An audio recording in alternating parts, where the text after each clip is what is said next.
بسم اللہ الرحمن الرحیم۔ نشرتی فی ذکر النبی الحبیب صلی اللہ علیہ وسلم۔ 30ویں فصل آپ صلی اللہ علیہ وسلم کے جنت میں ظاہر ہونے والے خاص فضائل۔ تیسری روایت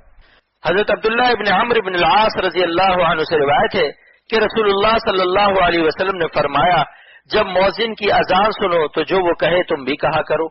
اذان کا جواب دیا کرو اور پھر مجھ پر درود پڑھا کرو، کیونکہ جو شخص مجھ پر ایک مرتبہ درود پڑھتا ہے اللہ تعالیٰ اس پر 10 رحمتیں نازل فرماتے ہیں۔ پھر میرے لیے وسیلے کی دعا کیا کرو، وسیلہ جنت کے خاص درجے کا نام ہے، اللہ تعالیٰ کے تمام بندوں میں سے اس کا مستحق صرف ایک ہی بندہ ہوگا، مجھے اللہ تعالیٰ سے امید ہے کہ وہ بندہ میں ہی ہوں گا، بس جو شخص میرے لیے وسیلے کی دعا کرے گا اس کے لیے میری شفاعت واجب ہوگی۔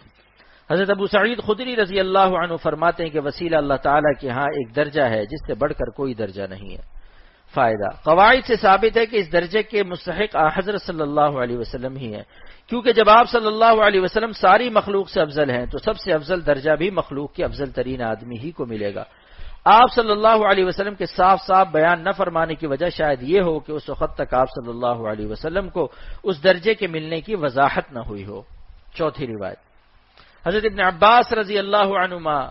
آیت مبارکہ وَلَسَوْفَ يُعْطِيكَ رَبُّكَ فَتَرْضَىٰ کی تفسیر میں ارشاد فرماتے ہیں، اللہ تعالیٰ نے آپ صلی اللہ علیہ وسلم کو جنت میں 1000 محل دیے ہیں اور ہر محل میں آپ صلی اللہ علیہ وسلم کی شان کے لائق خدام اور بیویاں ہیں۔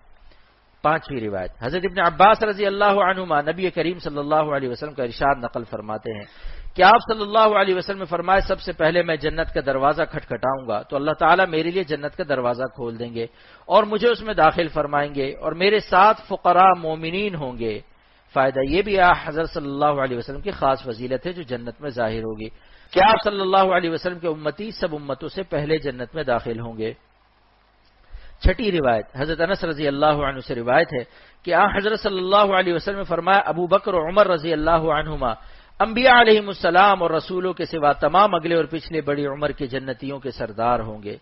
فائدہ آپ صلی اللہ علیہ وسلم کے 2 بزرگوں کا تمام امتوں کے بڑی عمر کے لوگوں کا سردار ہونا بھی آپ صلی اللہ علیہ وسلم کی خاص فضیلت ہے جو جنت میں ظاہر ہوگی۔ 7ویں روایت حضرت حذیفہ رضی اللہ عنہ سے روایت ہے کہ نبی کریم صلی اللہ علیہ وسلم فرمایا، آج رات ایک فرشتہ آیا جو اس رات سے پہلے کبھی زمین پر نہیں اترا،